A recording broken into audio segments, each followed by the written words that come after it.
Hello all you miraculous people out there. This is Duuz-Diz-Din coming to you with another Miraculous Ladybug episode review. This time it's Season 2, Episode 25, titled Heroes Day Part 2, Mayura. So the season finale, well, second part of the season finale, is so wild. There are so many characters, so much action, so many surprises. Like, it does so many things that I've just been waiting to see throughout the season. And I'm so happy to finally actually see. And I'm hoping it means that Season 3 will have the ball rolling in a lot of places that we haven't really seen in the previous two seasons. But I digress. Let's jump in as we have our reporter Akuma continuing to just go on. You know, it's obvious the whole idea here is basically to just spread, widespread terror and fear throughout the populace just by broadcasting the various going on. Showing that it's just like, hey, fear and despair, your heroes are outmatched and outnumbered, they can do nothing, which will lead to even more akumatization. So, it already shows that Hawkmoth is just too on the ball about this entire plan, as he just continues to just broadcast and be like, yo, Ladybug, come on out, give me your Miraculous, you outnumbered, you can't do nothing. But our heroes stand ready to take on the various villains and the Scarlet Army, as they're called, which, I love that name, the Scarlet Army. Like, if this weren't a kid's show, that would sound incredibly gruesome. But our heroes go in ready to throw down, and we get some awesome action with the various villain characters we've seen over the past two seasons go at it, as well as the various allies that our, main two Miraculous holders have gained over the months. It's kind of hard to keep track of how much time has actually passed during the course of this entire series. But, everyone's on point, they deakumatize various people, there's witty banter back and forth, all the things that a good superhero team-up really needs.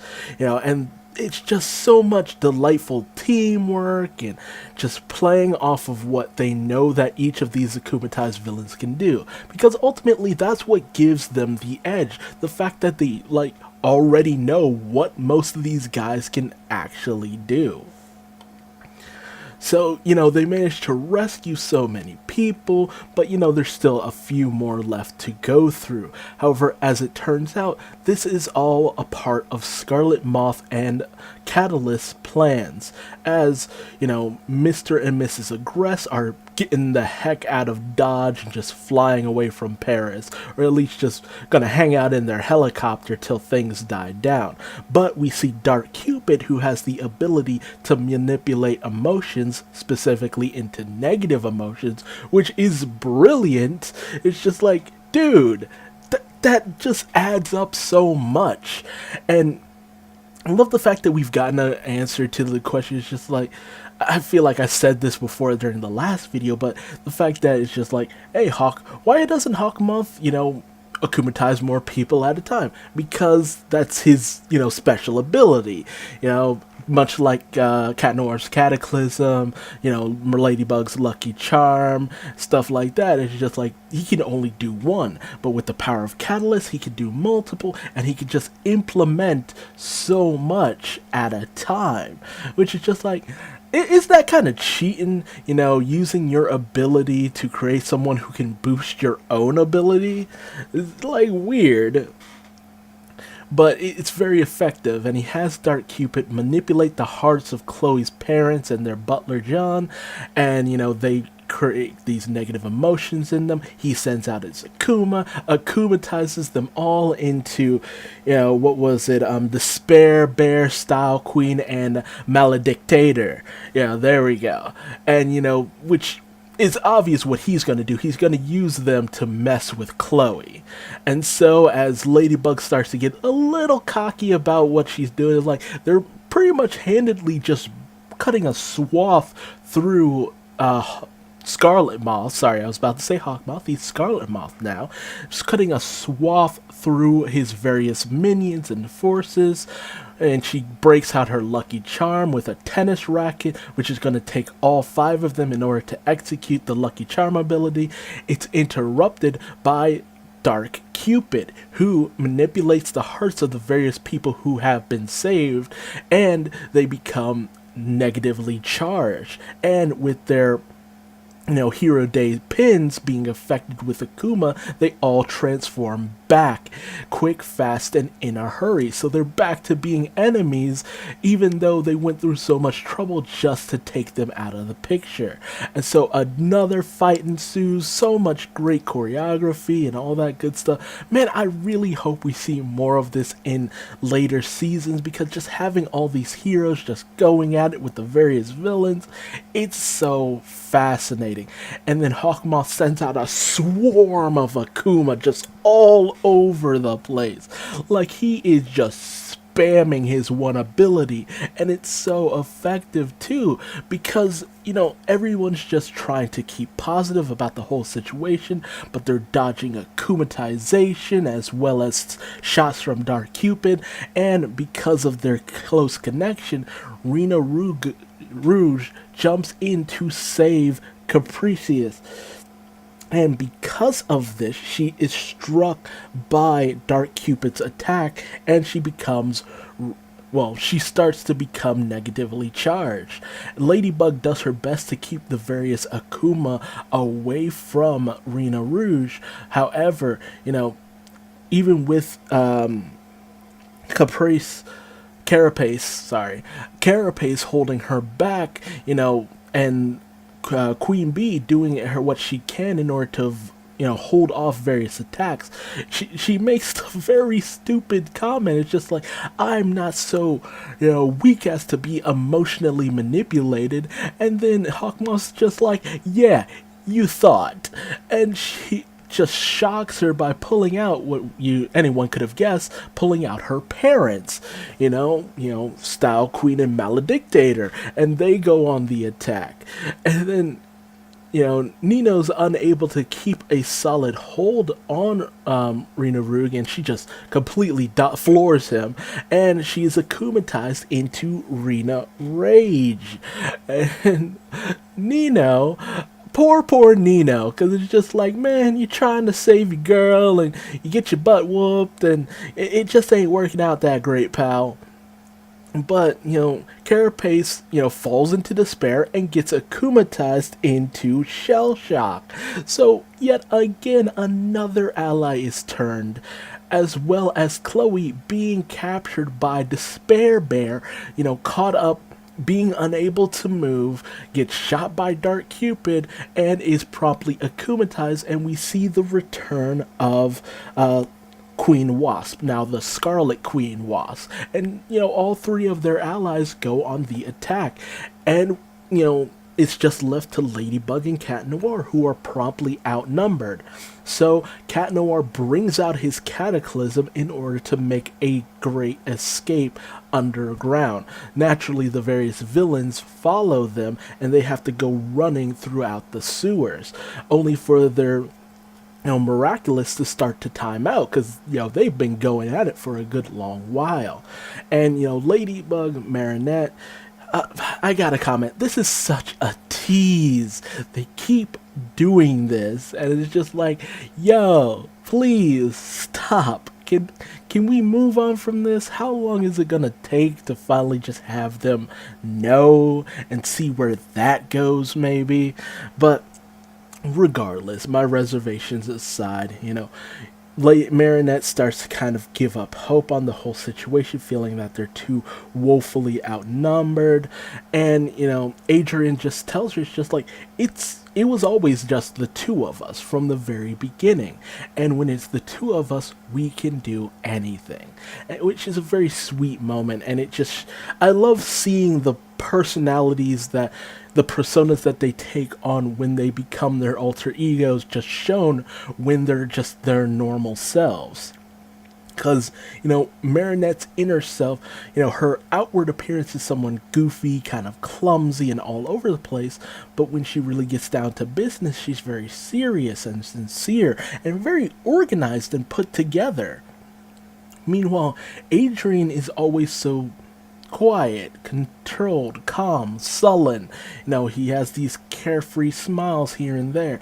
But when he's Cat Noir, he's freed from the obligations of his father and, this certain mindset. And he plays it out. He's playful, energetic, very witty and just fun, honestly, and I love seeing that in him in his normal appearance, and I just wish we got to see more of that, but it would really let on who they are. A lot of the reason why a lot of people don't see the actual person in the alter ego is because the mannerisms are different, the actions are different, the way they carry themselves, the way they talk, they put on this truer facade to what they are, or they hide themselves in a certain way, and it's just an interesting way the whole superhero alter ego thing works.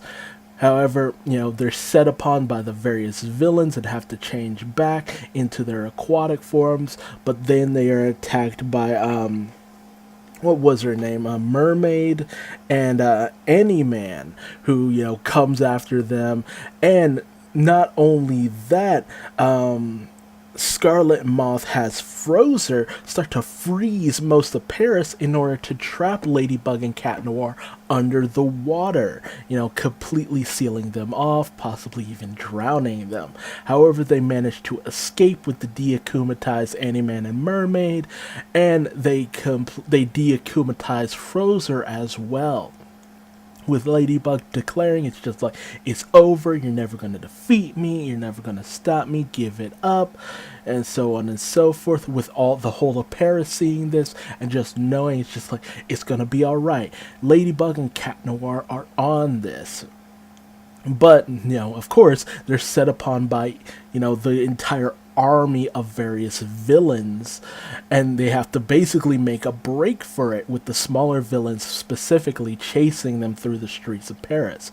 However, they come across a barrier and jump across it with the various villains approaching, and we see this great recreation of this famous French painting.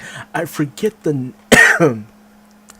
name of it, but it's a very patriotic French display of unity and just very, very sweet. It's just like, it's great to see another country besides America where I live just have this moment of great pride within their people. It's just like, yes, take pride within your people, stand together, because in the worst of times we only have each other, and it's the bravery of your heart that will change so much. And the people of Paris ally and band together in order to attack the akumatized villains, with them saying, hey, go ahead, we'll hold them off, you go do what needs to be done. And Marinette and Adrien have to escape from the various giant akumatized villains, slowly making their way back to the Eiffel Tower in order to take on Scarlet Moth himself, who is just shocked by their appearance. He's like taken off guard. It's just like, oh no, and Cat Noir prepares his Cataclysm. Ladybug prepares her Lucky Charm, which this time is a miraculous box. Declaring it's just like, this will be where your miraculous goes. And, Scarlet Moth starts to just kind of talk about his goals and his plans. It's just like, how do you know I'm not in the right for what I'm trying to do? How do you know that, I'm not trying to fulfill some great goal for the betterment of mankind? And they go back and forth with, Ladybug saying, hey, there's a price for that kind of stuff. It's not always great to get whatever you want, and so on and so forth. Scarlet Moth saying it's just like, yo, why haven't you used your powers for even something better? What you're doing isn't truly saving Paris, which is a debate that I feel like we should really be going into, but we come to find out this is just mostly a diversion ultimately, as we come to find out that Volpina is actually casting an illusion of Hawkmoth, as Hawkmoth is actually from below, getting ready to strike at them from behind, with Dark Cupid aiming his arrows at Ladybug and Cat Noir ready to strike. It's such elaborate planning that we just don't see enough of in this series.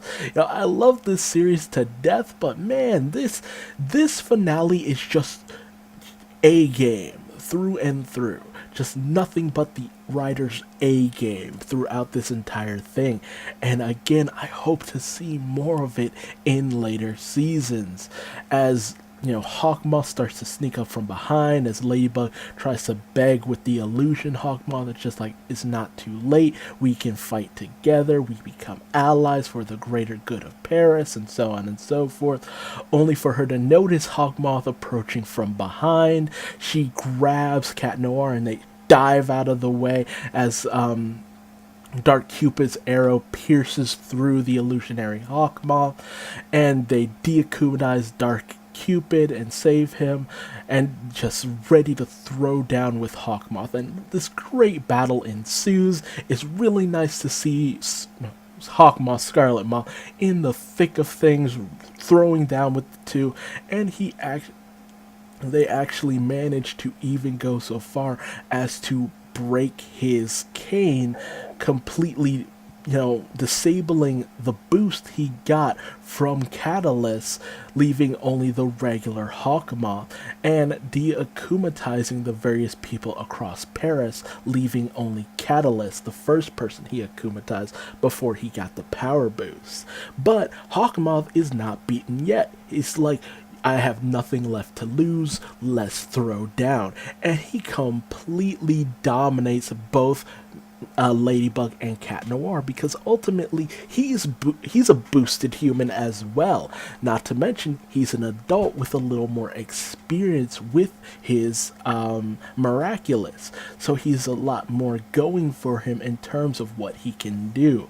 And he even makes a very interesting comment in the fact that he's just like, you time out after you use your powers and special abilities, because he noticed they're about to run out of juice soon. They're halfway through their power up, but he's just like, you run out after a certain amount of time, whereas I don't, which I never really thought about. We never see Hawkmoth time out of his transformation. He just kind of depowers himself and calls it a day. And I never really realized that it's just like, it's because he has time and experience with his Miraculous that has allowed him just to use his ability when he wants to and when he needs to. And he never times out of his transformation, which is a fascinating thing. Like, what? You're kidding me. So with time and practice, Cat Noir and Ladybug should be able to just use their powers whenever they need to in certain situations. However, as Hawkmoth goes in to take their Miraculous, he's cut off by Carapace, who comes, and the other heroes who come in ready to throw down. Ladybug creates this kind of net around their section of the Eiffel Tower in order to keep Hawkmoth from escaping, and all of the heroes come in ready to take him down, with Queen Bee readying her stinger in order to paralyze him.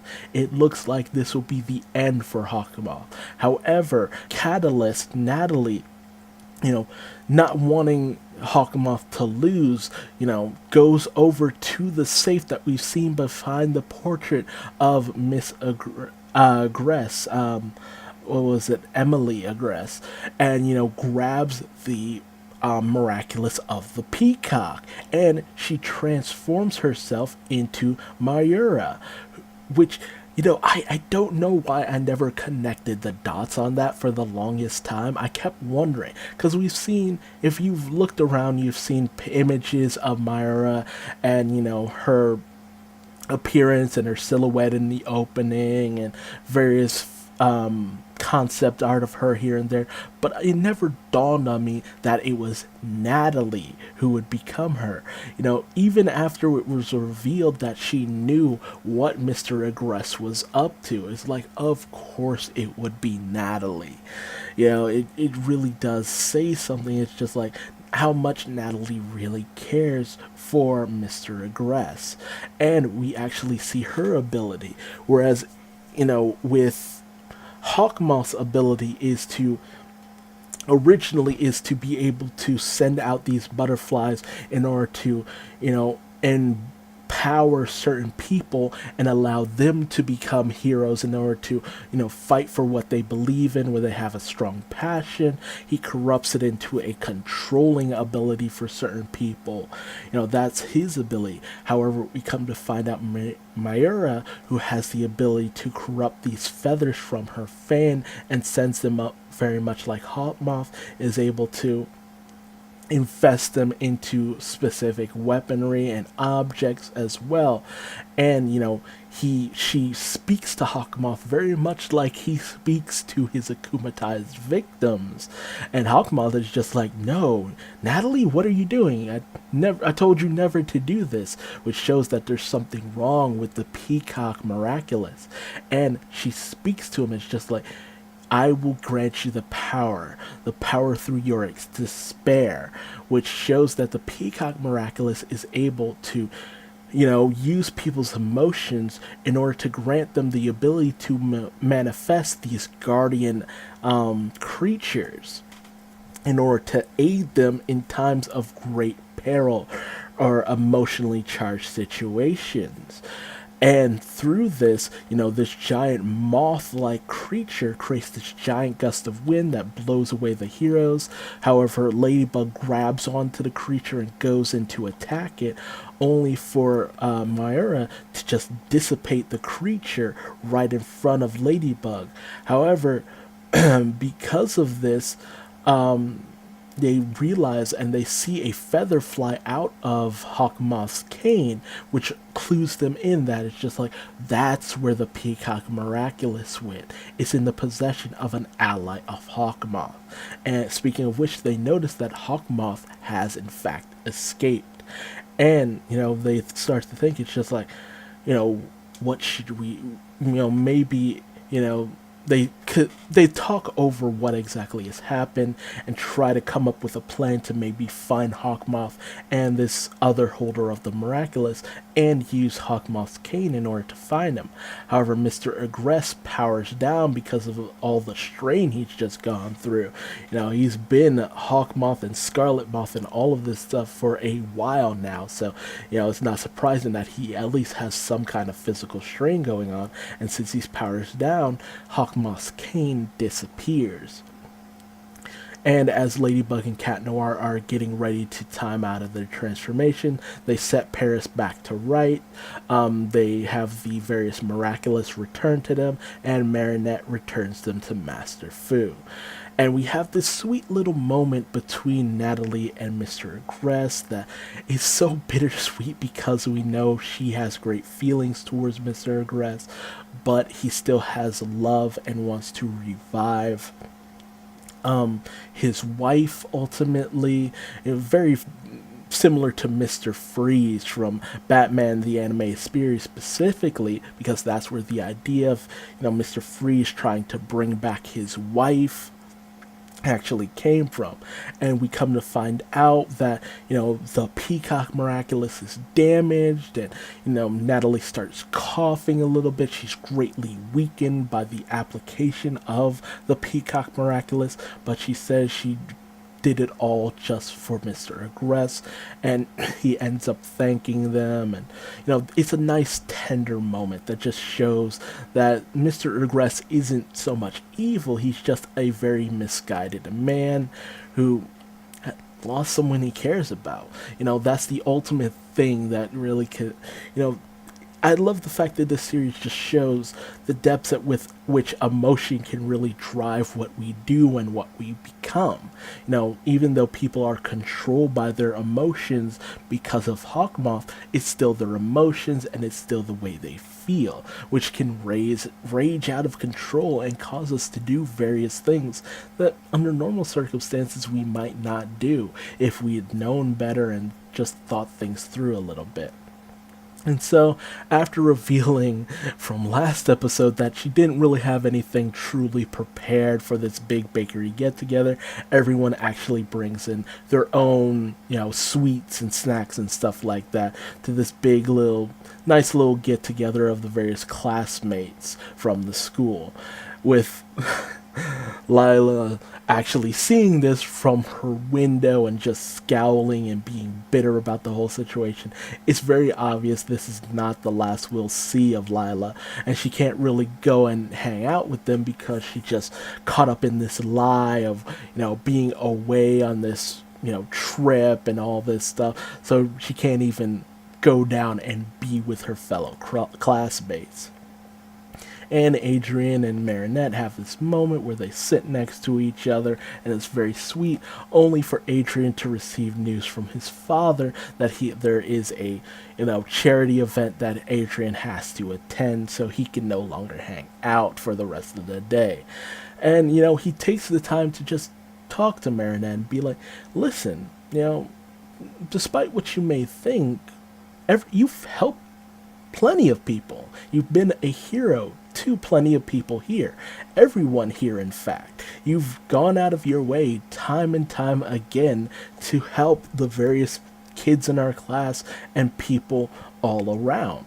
You're an everyday ladybug, which, is kind of what I was getting at before, that Marinette, as goofy as she acts on a normal basis, her ladybug persona is her true self, someone who is selfless and helps others and just looks out for people, and it's a very sweet, kind, and caring person. With great power comes great responsibility, and Marinette has shown,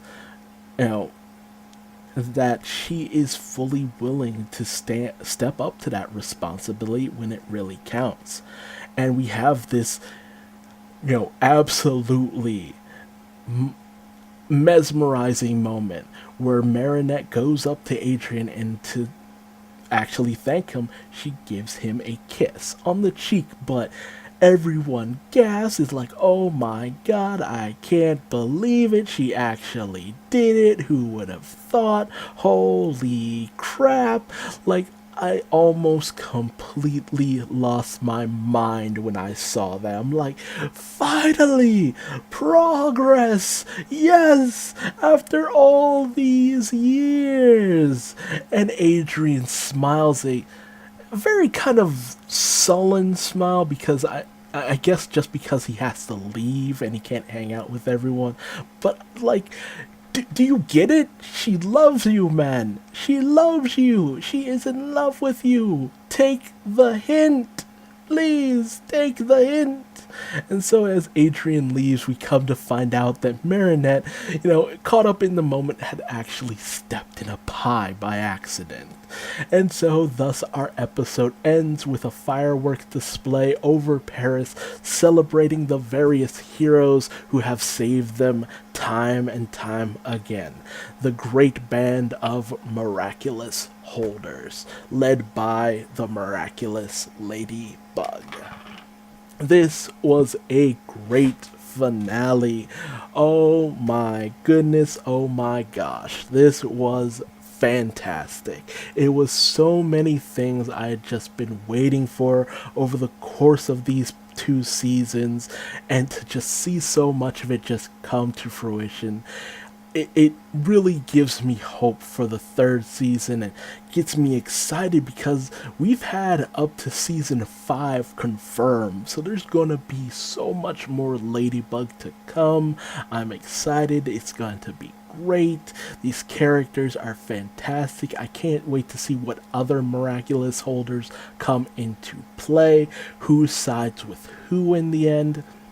Will we truly learn what Hawkmoth is really trying to do? Because he's trying to alter something in the past. So is he just trying to prevent whatever happened to Emily? Is he trying to alter something and what kind of repercussions would come from it if he were to succeed. But, a great finale, at least in my opinion.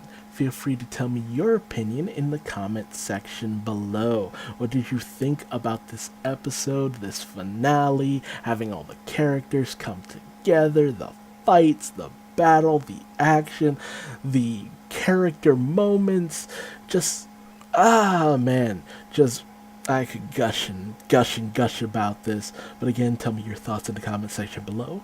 And if you liked what I had to say during this review, leave me a like. If you didn't like what I had to say, feel free to leave me a dislike. And feel free to tell me what I'm doing wrong in the comment section below. And if you like, subscribe for more reviews of Miraculous Ladybug when it returns for Season 3. Thank you so much for joining me, and I'll see you in the next video. Bye.